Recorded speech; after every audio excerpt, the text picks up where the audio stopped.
Shalom bien-aimé de Jésus, soyez bénis, soyez bénis. Alors en règle générale, lorsque quelqu'un prie beaucoup, c'est parce qu'il veut rencontrer Dieu. Il arrive aussi que certains soient frustrés parce que malgré tous leurs efforts, aucune rencontre surnaturelle, comme si Dieu ne voulait pas se révéler. Cependant, est-ce vraiment parce que Dieu ne veut pas se révéler?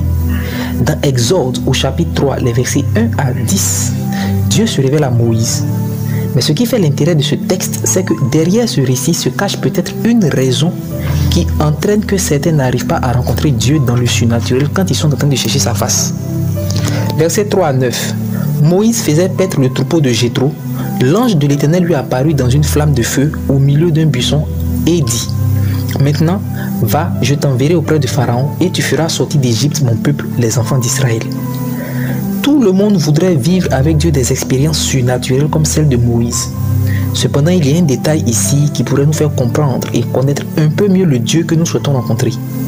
Dieu dit à Moïse: Maintenant va, je t'enverrai. Verset 10. Lorsque Dieu se révèle, il ne se révèle pas toujours uniquement parce que tu le cherches, mais il se révèle parce qu'il veut envoyer en mission.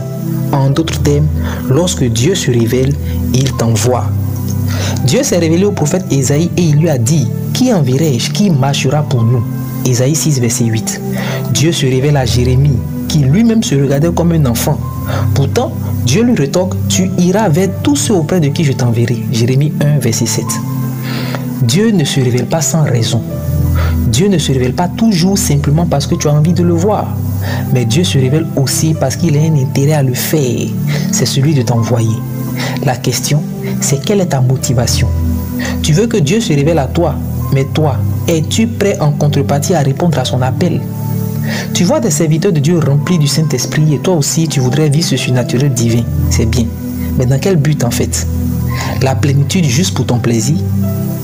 Nombreux sont ceux-là qui veulent voir Dieu dans une certaine dimension, mais qui dans leur cœur n'ont aucune intention de se lever et de répondre à un quelconque appel si Dieu leur présentait un besoin, comme avec Ésaïe le prophète. Toi aussi, c'est ce blocage qui t'empêche de voir Dieu depuis que tu soupires après lui. Dieu n'est pas le Dieu de ta zone de confort. Tu veux rester à l'aise à vivre ta vie tranquille, faire ton culte, prier pour ton travail et ta promotion, soit. Mais ne t'attends pas à une révélation particulière de Dieu tant que tu n'es pas décidé à aller partout où lui il veut. L'onction et le surnaturel sont pour ceux qui sont prêts à partir.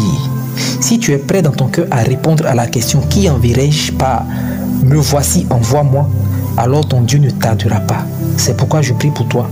Au nom de Jésus, j'ordonne que la peur soit brisée, que l'hésitation soit détruite. Je renverse les raisonnements et je sème une graine de détermination dans ton cœur, une graine nouvelle, la réponse à l'appel au nom de Jésus. Amen. Que Dieu te bénisse.